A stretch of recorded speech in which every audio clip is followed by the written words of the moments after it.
1%대 상승을 하긴 했지만 그렇다고 뭐 우리가 막 좋아할 그런 건 아니에요.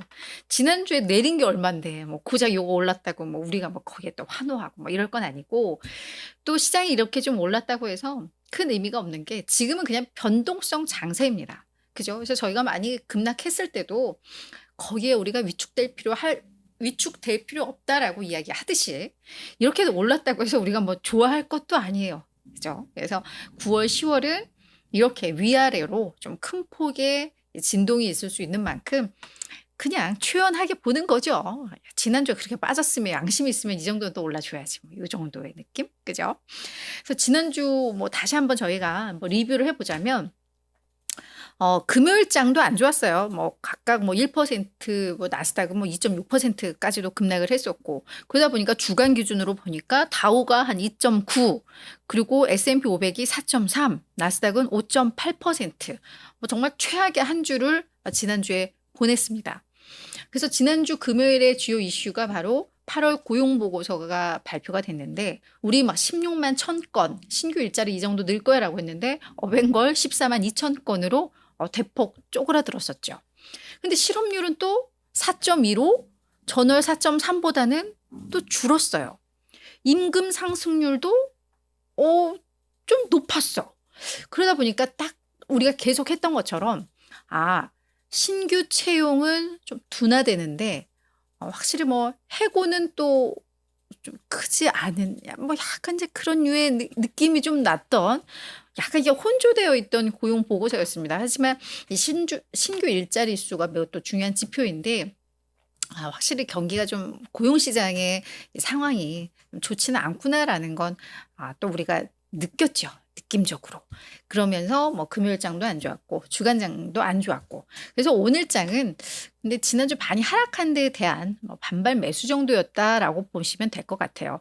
경기 둔화도 사실 뭐 지금 경제 상황이 얼마나 또 안좋겠어요. 그냥 둔화되는 건 둔화되는 건데, 그냥 지표 하나하나에 지금 시장의 민감도가 너무 높아요. 그죠? 약간 정상적이지는 않아요. 그동안 너무 많이 올랐기 때문에 뭐 또 어쩔 수는 없다지만, 그렇기 때문에 너무 많이 내리면 당연히 오를 수밖에 없는 지금은 그런 상황입니다. 그래서 오늘 장은 뭐 그냥 그렇게 좀 심플하게 그냥 반발 매수 유입됐구나 정도로 저희가 좀 이해를 하면 좋을 것 같고요.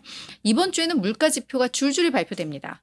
특히 뭐 수, 목, 금 해서 CPI, PPI. 근데 뭐 중요도는 CPI가 훨씬 크니까 수요일 날 요 지표에 따라서 시장이 또 한번 출렁출렁 할 수 있고, 금요일에는 수출입 물가 지수와 뭐 미시간대가 발표하는 기대 인플레이션, 뭐 기대 심리 지수, 뭐 이런 것들이 또 공개가 되니까 이번 주도 중요해요. 다음 주 FOMC 회의를 앞두고 이제 마지막 물가 지표이기 때문에 이거에 따라서 시장이 또 많이 위아래로 움직일 가능성은 있습니다. 근데 이제 시장은 약간 가닥을 잡는 것 같아요. 25냐 50이냐 해서 25bp 인하 가능성을 더 높게 보고 있고요. 오히려 50을 인하할 경우에는 시장이 더 공포를 느낄 수 있다. 왜냐? 우리가 모르는 뭔가 침체 신호를 연준이 보고 있구나라고 해석할 수 있기 때문에 오히려 그냥 25씩 내리는 게 시장에는 더 안정적일 수 있다라는 그런 컨센서스는 약간 이렇게 형성이 되고 있는 것 같아요. 그래서 월가에서도 그래, 뭐 지금 제로 파월 연준 의장이 조금 더 공격적으로 금리를 인하하고 싶을 수도 있어. 하지만 제롬 파월 연준 의장은 매우 합리적인 사람이야. 이렇게 50을 인하를 했을 때 그에 따르는 그 위험을 굳이 감수할 이유를 못 찾을 거야. 그래서 아마 25일 가능성이 높아라고들 이야기들은 하고 있습니다. 그래서 그게 시장에 오히려 또 안정감을 줄 수 있는 수준이구나라고 뭐 우리는 이해를 하면 좋을 것 같습니다. 자, 그래서 오늘 지표도 뭐가 좀 없었어요. 그래서 수요일까지는 그냥 대기 상태인데, 오늘 그래서 이제 꾸역꾸역 이제 이슈들을 좀 정리를 해온 게, 먼저 모건 스탠리가 4분기 유가 전망, 브렌트유 기준으로 해서 요거를 하향 조정을 했습니다. 4분기에는 평균 한 80, 배럴당 80달러 수준일 거야 라고 했는데 이걸 75달러로 낮춘 건데요. 이것도 이제 경기 상황과 연관이 있죠. 경기가 둔화되니까 당연히 그러면 원유에 대한 수요는 줄어들 수밖에 없고 재고는 늘어날 것이고, 그러면 유가는 떨어질 거야. 오펙에서 또 뭐 오펙 플러스에서 원래는 9월부터 그동안 생산량 줄였던 걸 정상화를 해야 되는데 이걸 뭐 2달 정도 연기한 거는 있어요. 연기하긴 했지만 그래서 공급 뭐 수급 조절을 좀 할 것 같긴 하지만 그래도 결국 4분기에는 일정 부분 생산량을 좀 늘릴 수밖에 없고 그래서 이게 다 맞물리니까 결국은 유가는 조금 더 떨어질 것 같다라고 모건 스탠리에서는 이야기합니다. 그래서 뭐 전체적인 이런 지표들, 심리들, 월가의 분석들은 다 경기 둔화 가능성을 가리키고 있다. 라는 거 또 확인이 됐고요. 자, 지난주 금요일 날 장 마감 후에 좀 늦게 나온 소식이죠. S&P 구성 종목 변경. 요게 이제 예고가 됐습니다. 그래서 팔란티어와 델이 드디어 신규 편입됩니다. 그래서 23일부터 지수에 편입이 될 거고 그러면 얘네 들어가면 누가 빠져야 되잖아요. 빠지는 애들을 봤더니 아메리칸 에어라인과 애쉬가 얘네 대신에 빠지게 됩니다.